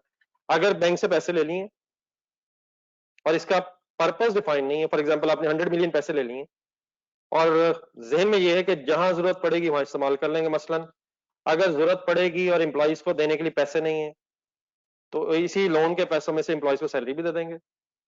अगर कोई बिजली का बिल आ गया है और पैसे नहीं है तो बिजली का बिल भी इसी में से पे कर देंगे। अगर कोई बनी बनाई व्हीकल्स खरीदने की जरूरत पड़ गई तो ये भी क्वालिफाइंग एसेट्स है, बनी बनाई बिल्डिंग। मुझे ना देखे, मैं जो देख रहा हूँ बेचारा, वो जरा मजबूरी थी मेरी। एक भाई मेरे सामने सामने ही कहीं और निकल गया था, वापस आ गया मारा। कम ऑन यार, मेरी बातों से इतना मजा आ रहा है कि दुनिया सर जी नींदें उड़ जानी चाहिए सर जी, क्या होगी? अगर लोन लिया है सर, सारी स्टोरी वही रहेगी सर दोबारा। 100 मिलियन का लोन लिया है, पर्पस डिफाइंड नहीं है, इरादा ये है कि जहां जहां फंड्स की जरूरत पड़ेगी बिजनेस में वहां वहां इस्तेमाल कर लेंगे। जल्दी से रिपीट करें, पहले दो एग्जांपल्स मैंने क्या कही थी। फॉर एग्जांपल, एम्प्लॉइज को सैलरी देनी पड़ेगी, इस्तेमाल कर ली हमने 10 मिलियन में से, सॉरी 100 मिलियन में से सपोज 10 मिलियन वहां इस्तेमाल हो गया। फैक्ट्री में 2 मिलियन का बिल आया, पैसे नहीं थे, पेमेंट होगी। रॉ मटेरियल खरीद लिया, raw material is a qualifying asset. Raw material is a qualifying asset. Can be if a specific raw material is to be converted into finished goods by taking a substantial time period. Generally speaking नहीं है, unless we have detailed information. इसी तरह अगर बनी बनाई vehicles ले ली, qualifying asset है। तो अगर इन सब में बेटा, फॉर एग्जांपल ये जो 4-5 चीजें मैंने गिनवाई हैं, अगर सपोज 100 मिलियन में से 20 मिलियन इस्तेमाल हो गया तो क्या अभी भी 80 मिलियन पड़ा? और अब इरादा बन गया कि एक बिल्डिंग बनानी है और डिसाइड ये किया कि ये 80 मिलियन ऑलरेडी कैश अवेलेबल है, तो अब नया लोन क्यों लें? इसी लोन के जो पैसे हैं उसी को इस्तेमाल कर लेते हैं। तो अब ये लोन स्पेसिफिक क्यों नहीं कहलाएगा? नहीं, स्पेसिफिक अब क्यों नहीं कहलाएगा? क्योंकि अब ये सिर्फ क्वालिफाइंग एसेट के लिए नहीं है, जहां जहां इसे इस्तेमाल कर सकते थे वहां भी कर लिया। और अगर इसी में से कुछ पैसों को हम क्वालिफाइंग एसेट में इस्तेमाल कर लें तो ऑब्वियसली फिर सारा इंटरेस्ट भी कैपिटलाइज नहीं होना चाहिए। उस केस में फिर ये जनरल बोरिंग होगी, और उस केस में फिर कैसे वर्किंग होगी वो इंशाल्लाह हम बाद में डिस्कस करेंगे। लेकिन अब जहां तक बात हुई है, क्या स्पेसिफिक बोरिंग का सारा इंटरेस्ट कैपिटलाइज होना चाहिए? लेकिन जनरल बोरिंग का सारा क्यों नहीं? क्योंकि उसका मकसद सिर्फ क्वालिफाइंग एसेट है ही नहीं। तो उसमें से जितने पैसे क्वालिफाइंग एसेट के लिए इस्तेमाल हुए होंगे उस पे रिलेटेड जो इंटरेस्ट होगा वो फिर कैपिटलाइज करेंगे। तब आ जाएगा, थोड़ा सा लिख के करते हैं। और अब जर्नल ज़हन में ना लाइएगा, पहले डिस्कशन किसकी है? सिर्फ स्पेसिफिक की। स्पेसिफिक बोरिंग होती क्या है? लिख के लिख लें, याद रखना। Specific boring means borings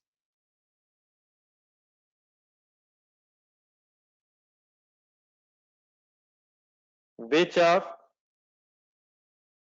obtained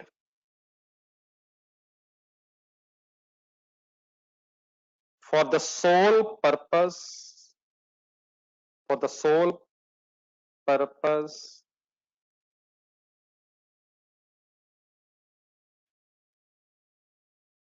of construction,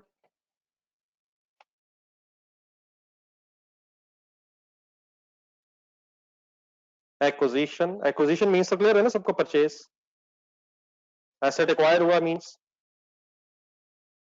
जी पता है, और production of a qualifying asset.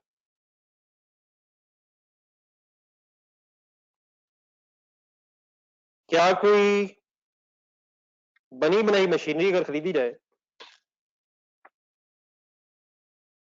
Qualifying asset हो सकती है?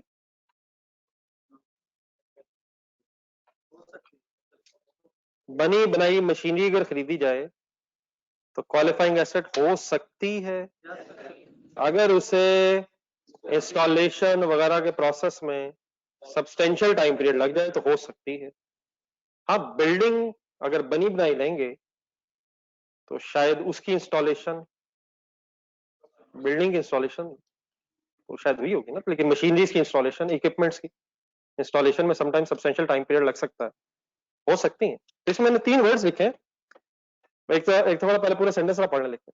Borings which are obtained for the sole purpose, word clear है जी? सोल, सिर्फ, वाहिद मकसद, ओनली ऑब्जेक्टिव क्या है? कंस्ट्रक्शन है, मसलन बिल्डिंग बनानी है, एक्विजिशन है, कोई मशीनरी खरीदनी है, सब कुछ जेब में रखें। या प्रोडक्शन वर्ड फिर यूज होगा इन्वेंट्रीज के लिए। प्रोडक्शन, मैन्युफैक्चरिंग बिजनेस है जेब में, कॉस्ट ऑफ गुड्स मैन्युफैक्चर्ड, उसमें फिनिश गुड्स की प्रोडक्शन होती है किस चीज से?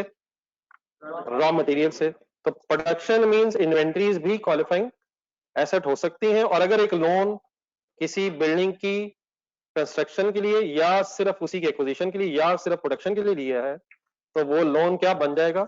स्पेसिफिक बोरिंग या स्पेसिफिक लोन कहलाता। बोरिंग वर्ड अब आई होप के interchangeably can be change with the word of loan, loan, borrowing, उधार।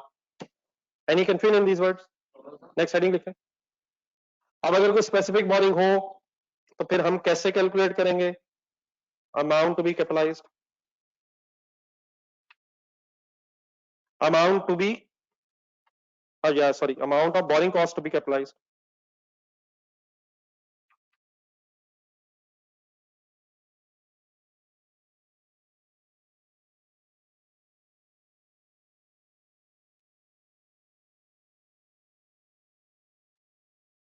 अगर कोई स्पेसिफिक बोरिंग हो for the sole objective of sole purpose of qualifying asset, तो उस स्पेसिफिक बोरिंग की amount of borrowing cost to be capitalise calculate करने का एक फॉर्मूला है। इसे डरे बगैर लिखते रहिएगा, मैं इंशाल्लाह डिटेल में भी डिस्कस करूंगा। सबसे पहले वर्ड्स बेटा वो हैं जो कल आए थे। सबसे पहले आप क्या ढूंढेंगे? Interest incurred on outstanding balance of loan.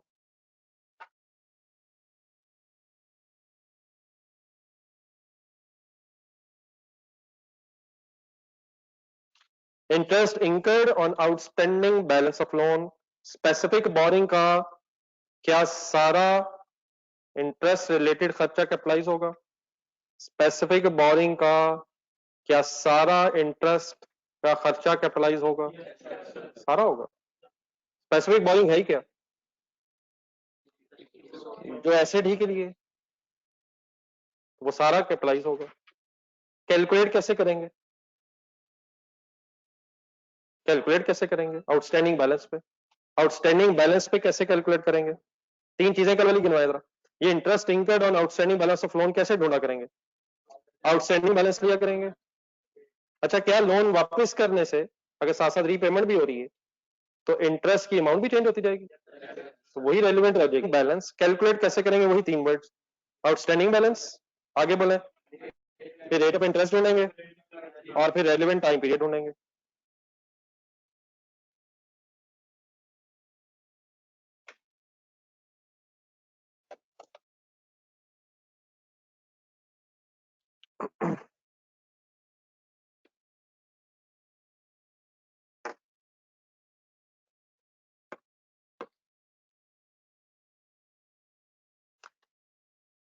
तो इस फॉर्मूले से हमारे पास क्या आ जाया करेगा? बोले सर जी, वर्ड्स देख के बोले यार। आउटस्टैंडिंग बैलेंस ऑफ लोन पे इंटरेस्ट इंकर्ड आ जाएगा। लेकिन बेटा सम टाइम्स एक बिल्कुल नई चीज, अनयूजुअल सी चीज आपको महसूस होगी। पहले लिख लें फिर मैं एक्सप्लेन करता हूं। Next second, less investment income if any, investment income if any on temporary investment of surplus funds,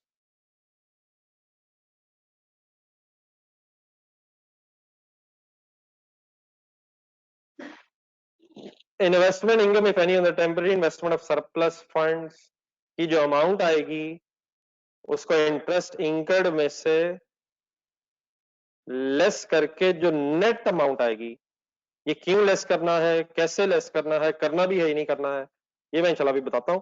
लेकिन लेस करके जो अमाउंट आएगी that is the amount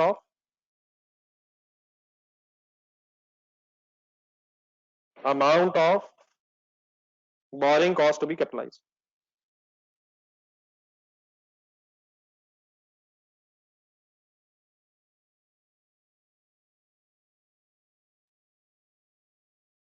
short words में किस में से क्या लेस करके क्या आएगा? लिख ले लिख ले लिख ले।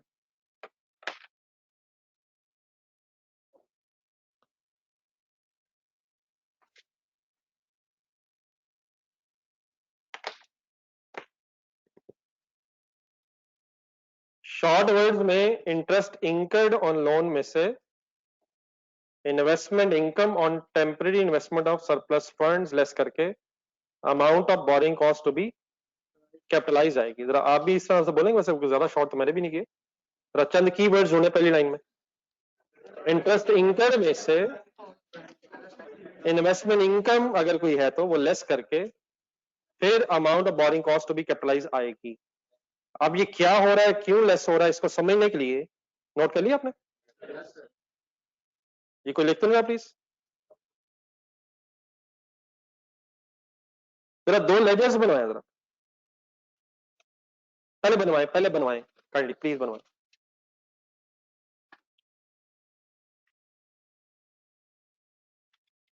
जी सर जी, फर्स्ट करें आपने एक लोन लिया है, एंट्री बोलिएगा जरा। लोन डेबिट पेबल क्रेडिट, ये क्या मजाक हो रहा है? लोन डेबिट पेबल क्रेडिट, ये क्या मजाक है? इसको सोचो तो सही है, क्या ऐसा लोन रहने दे, वो वाला रहने दे, ये कोई सही वाला लोन ले लेते। कैश डेबिट होगा सर।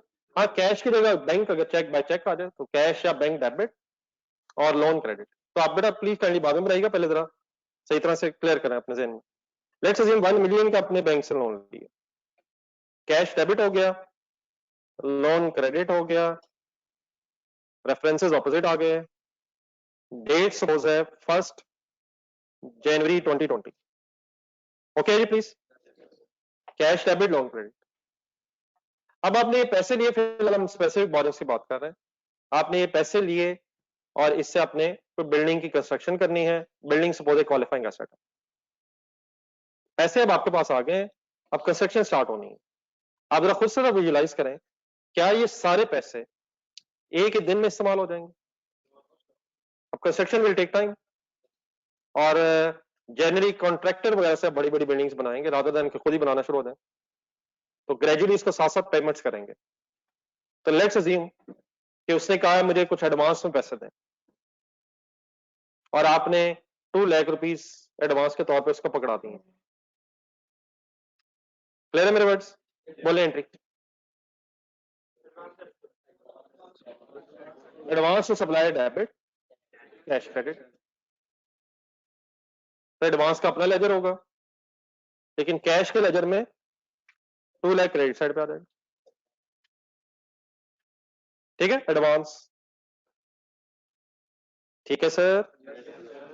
फॉर एग्जाम्पल पहले दिन आपने पैसे लिए, जैसे ही लोन के पैसे आए, आपने उसमें से 2 लाख रुपया सपोज आपने एडवांस के तौर पे कॉन्ट्रैक्टर को पकड़ा दिया। ठीक है सर। अब लेट्स अज्यूम आपको आइडिया है कि अगले 1 महीने के दौरान फर्दर कोई पेमेंट नहीं करनी पड़नी। देयरफॉर क्या ये पॉसिबल है कि जो 8 लाख आपके पास एक्स्ट्रा बचा हुआ है, बचा हुआ है सर, बचा हुआ है सर, और अब आपको लग रहा है इसने 1 मंथ फर्दर यूटिलाइज अभी नहीं होना, तो क्या ये पॉसिबल है कि आप इस 8 लाख रुपए को कहीं इन्वेस्ट कर दें फॉर द टाइम बिंग, और उस पर कुछ कमाई लें वक्ती तौर पे? इसका मकसद डेफिनेटली पैसों का ये नहीं है, ये पैसे आपने लिए इसलिए नहीं है कि आपने ये पैसे लेके कहीं इन्वेस्टमेंट इनकम्स करनी थी, इन्वेस्टमेंट जनरेट करनी थी और वहां से पैसे कमाने थे। लेकिन अगर लॉजिकली देखा जाए तो कंपनी के पास जो एक्स्ट्रा पैसे पड़े हैं, तो इसको कुछ अरसे के लिए अब इन्वेस्ट करके कुछ कमाया भी जा सकता है। क्या 1 मिलियन जो बैंक से लोन लिया है उस पे इंटरेस्ट हमें इंकर करना पड़ेगा? सर जी, क्या बैंक 1 मिलियन पे ही इंटरेस्ट लेगा? वो लोन पे लेगा अनलेस उसमें से कोई रीपेमेंट हो जाए, तो उस पे जो इंटरेस्ट कैलकुलेट होगा, इंटरेस्ट इंकर्ड, और उसका भी हम आउटस्टैंडिंग बैलेंस कैलकुलेट करेंगे जैसे हमने कल किया था। लेकिन अब आ जाए कैश की तरफ, ये जो एक्स्ट्रा 8 लाख है, अगर इसको कहीं बैंक में या कहीं शेयर्स वगैरह में इन्वेस्ट कर दें, और फॉर एग्जांपल 1 महीना इन्वेस्ट होने से इसमें अगर कोई हमें इन्वेस्टमेंट इनकम मिल जाए, तो क्या वो इन्वेस्टमेंट इनकम भी इसी लोन के पैसे इस्तेमाल करने से जनरेट हुई है? तो देयरफॉर क्या अगर मैं कहूं कि ये वाली इन्वेस्टमेंट इनकम जो temporary investment of surplus fund से जनरेट हुई है, इसको फिर उस इंटरेस्ट इनकर्ड में से लेस होके नेट अमाउंट कैपिटलाइज होनी चाहिए, तो कोई बात हजम हो जाएगी सर? क्या ये इन्वेस्टमेंट इनकम फिर अदर इनकम में जानी चाहिए, या this investment income is simply a recovery of interest incurred on that loan? Story क्या है, लोन लिया क्यों है? Please participate sir. लोन लिया क्यों है? क्वालिफाइंग एसेट के लिए। इस लोन का इंटरेस्ट इस क्वालिफाइंग एसेट में ऐड होना है, कैपिटलाइज होना है, ठीक है? लेकिन उसी लोन के अगर कुछ पैसे हम इन्वेस्ट करके कुछ एक्स्ट्रा कमा लें, तो क्या फिर इसे अदर इनकम बनाएं, इस इंटरेस्ट को अदर इनकम या इस इन्वेस्टमेंट इनकम को अदर इनकम बनाएं, या इस इन्वेस्टमेंट इनकम को फिर एसेट ही की कॉस्ट में से नेट ऑफ कर दें? ये मेरे वर्ड जो आखिरी है ये समझने की जरूरत है। इंटरेस्ट इनकम का क्या हो रहा है? ये जो इंटरेस्ट इनकम है इसने अल्टीमेटली कहां जाना है? एसेट की कॉस्ट में ऐड होना। और अगर मैं ये लेस कर रहा हूं, तो क्या फिर नेट अमाउंट एसेट की कॉस्ट में जाएगी? In other words, interest income debit हो रहा है कहां पे? कहां कहां कहां कहां? एसेट की कॉस्ट में। और इन्वेस्टमेंट इनकम अदर इनकम की बजाय अदर इनकम कहां होती है? अदर इनकम कहां होती है सर? तो अदर इनकम में अब ये नहीं जाएगी, बल्कि कहां जाएगी? एसेट की अमाउंट में से क्रेडिट होकर नेट होता है। तो क्या ऐड होके क्या लेस हो रहा है? इंटरेस्ट ऐड होके मतलब डेबिट होके इन्वेस्टमेंट इनकम लेस होके मींस क्रेडिट हो रही है। इन अदर वर्ड्स, जो नेट अमाउंट बच जाएगी वो फिर कैपिटलाइज होगी, मींस एसेट की कॉस्ट में डेबिट होगी। तो मींस उसे ये इंटरेस्ट इनकम ना फाइनेंशियल चार्जेस में जाएगा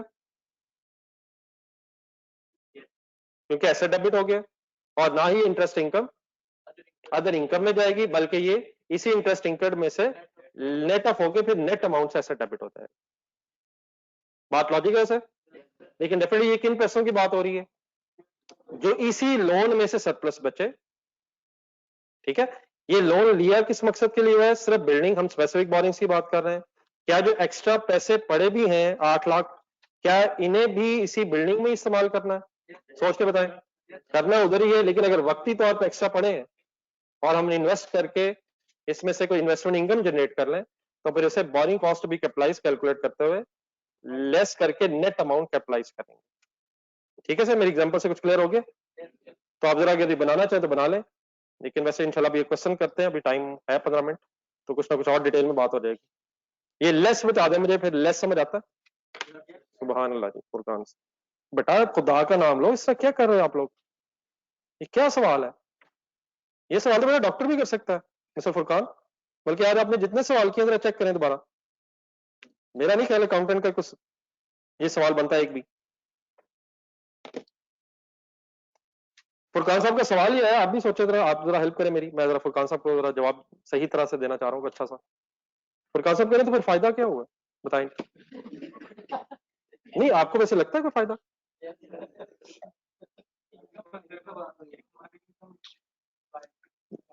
नहीं जरा आप लोग भी, आपसे जवाब मुझे चाहिए, सिर्फ हंसना नहीं है, क्या पता उसमें बात ठीक ही हो।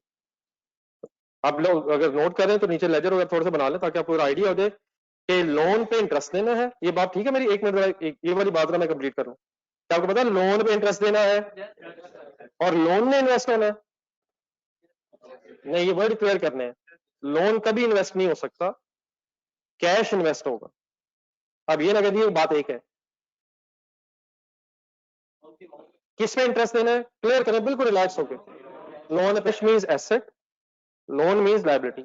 मसलन ये बात इसलिए मैंने की यहां पे कि क्या 8 लाख रुपए अब इंटरेस्ट होगा, सॉरी 8 लाख इन्वेस्ट होगा कैश, और क्या बैंक अपने पूरे लोन पे अगर फॉर एग्जांपल कोई रीपेमेंट नहीं है 10 लाख पे ही इंटरेस्ट लेगा? कैश इस्तेमाल हुआ है, लोन इस्तेमाल नहीं हुआ। क्या कर रहा हूं मैं? एक ही तो बात है। आप कैश इस्तेमाल करेंगे अपनी बिल्डिंग को बनाने में या लोन इस्तेमाल करेंगे? हाँ, लोन लेके आप कैश जो लेंगे वो इस्तेमाल हो रहा है, और आप रीपे क्या करेंगे बैंक को? नहीं वो तो बाद में करेंगे ना, पहले मेन चीज क्या है? लोन वापस करेंगे या कैश वापस करेंगे? लोन डेफिनेटली आप कैश में वापस करेंगे क्योंकि उससे भी कैश लिया, मींस उसे loan is a liability, and please cash is an asset, तो हम किस पे कमाएंगे? कैश पे, अगर वो सरप्लस होगा। और हम उधार पे मींस लोन पे बैंक को इंटरेस्ट देंगे। तो जो मैंने ऊपर बात की है इंटरेस्ट इनकम ऑन आउटस्टैंडिंग पे, वो ढूंढे बट आउटस्टैंडिंग बैलेंस किसका? ऑफ लोन लिखना कंपल्सरी है, लिखें, मैं लिखना रह गया था मैं।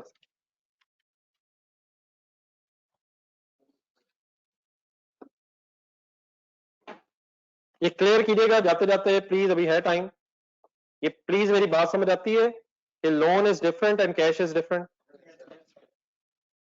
मेरा नहीं ख्याल, मेरा तो ख्याल एक ही बात है। बैंक को इंटरेस्ट किस पे देंगे? क्या ये 2 लाख खर्चा करने के बाद आप बैंक को कह सकते हैं अब लोन 8 लाख रह गए यार, देख लें 8 लाख रह गए, देख लें आप। नहीं, वो क्यों मारेगा? बीच में से आवाज आई मारेगा, वो क्यों बेचारा, क्या वो हक पे मारते हुए? लोन कब कम होगा? जब लोन रीपे करेंगे। कैश कब कम होगा? जब कोई इस्तेमाल हो जाएगा, जब वो रीपे नहीं होगा। कैश इस्तेमाल होने से कम होगा। तो क्या इस्तेमाल हुआ है? जो कैश आया वो इस्तेमाल कैसे हुआ? एडवांस डेबिट हो गया, कैश क्रेडिट हो गया। तो कैश तो 8 लाख हो गया, लेकिन लोन में कब चेंज आएगा? जब वो रीपे होगा। और अगर फॉर एग्जांपल वो रीपे ना हुआ, पूरा साल रीपे ना हुआ, तो क्या हमें 1 मिलियन पे पूरे साल का इंटरेस्ट कैलकुलेट करना होगा इंटरेस्ट इनकम के तौर पे?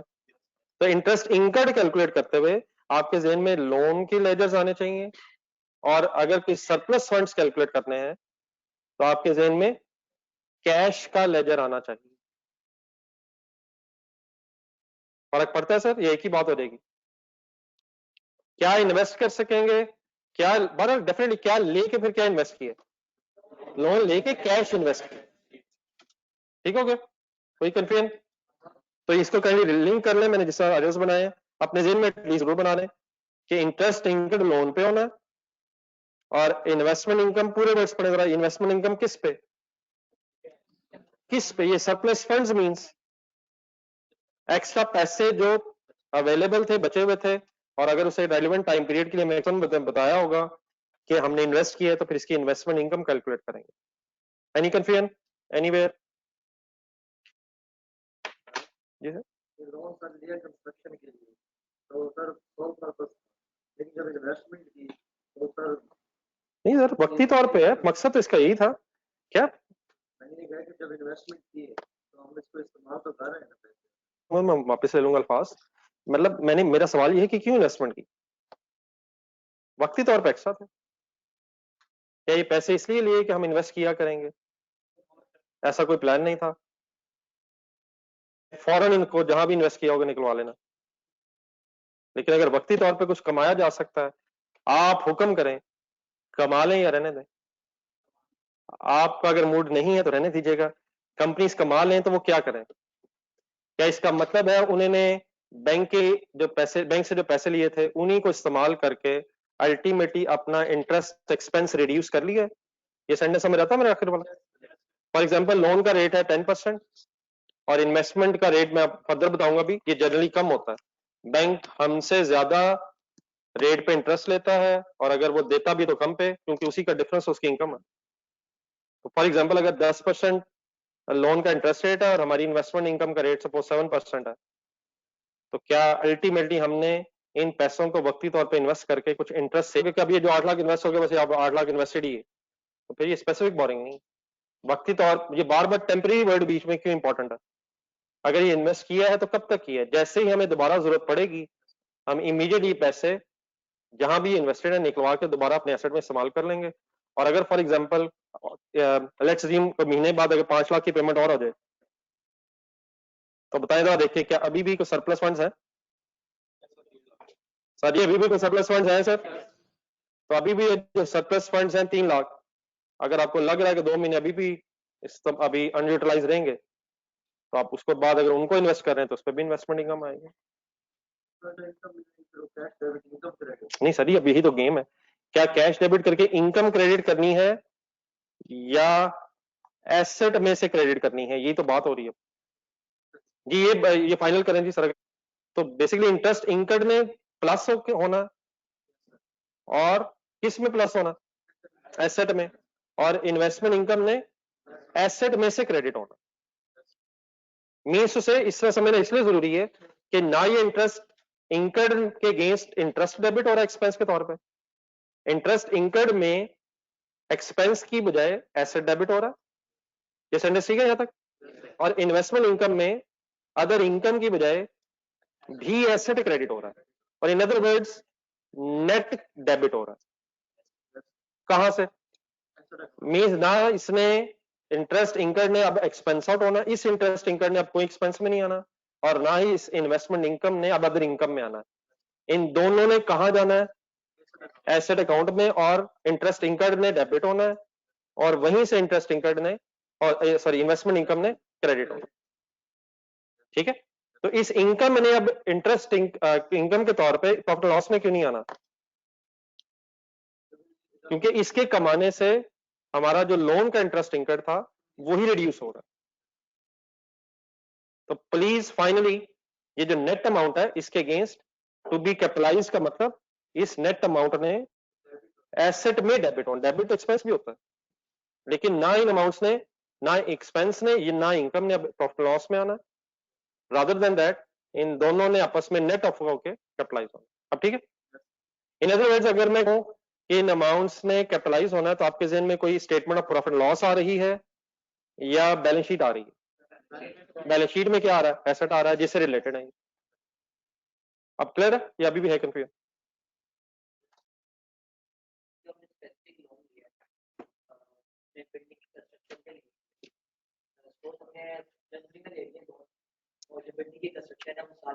सर जी रिलैक्स हो जाए, गेम शुरू होने लगी है। आप ये कह रहे हैं, मैं वो भी कह रहा हूँ।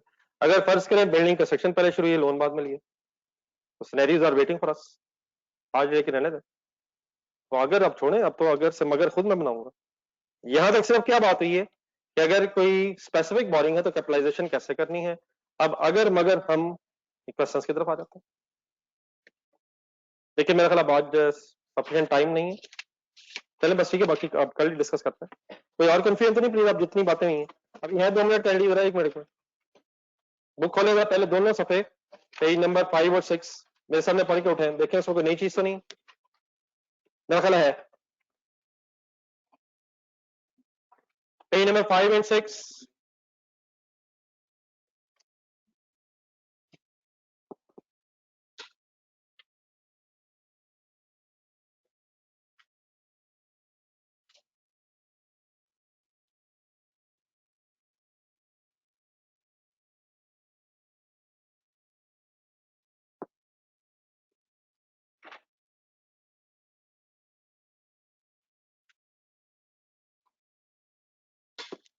एक तो रिवाइज करना है यार, क्या क्या हो गया?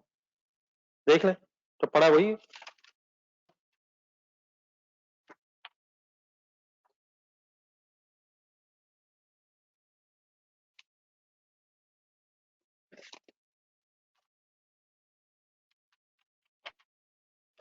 जी सर, इन्वेस्टमेंट की बजाय हम आगे लोन किसी और को दे दें। इन्वेस्टमेंट है सर जी, वो भी इन्वेस्टमेंट है, किसी और को लोन देके इन्वेस्टमेंट है वो सॉर्ट ऑफ आपकी, उस पर आपको जो इंटरेस्ट मिलेगा वो आपकी इन्वेस्टमेंट इनकम।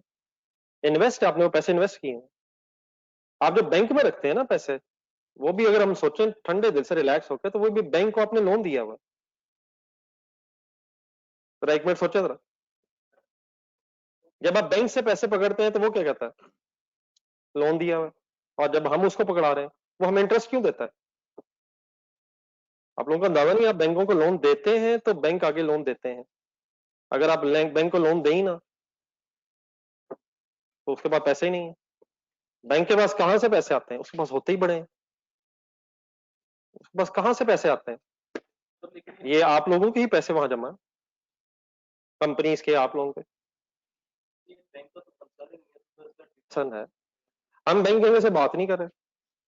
क्या हम अपने एंगल से बात नहीं कर रहे कि हमने जो बैंक से पैसे लिए हैं उस पे हमने बैंक को ये देना है, और साथ ही जो हमने बैंक से पैसे लिए हैं उस पे हमने ये कमा लिया है? तो बैंक का तो इससे कोई कंसर्न नहीं है। बैंक ने तो क्या लेना है? इंटरेस्ट इनकम लेना है। लेकिन क्या हमने उन्हीं पैसों को इस्तेमाल करके अपनी वो इंटरेस्ट की कॉस्ट अल्टीमेटली रिड्यूस कर ली है? बस ये बात। हमने हमने बैंक को वही ऊपर वाली अमाउंट देनी है इंटरेस्ट इनकम, और हमने खुद से कहीं और से कमाई है।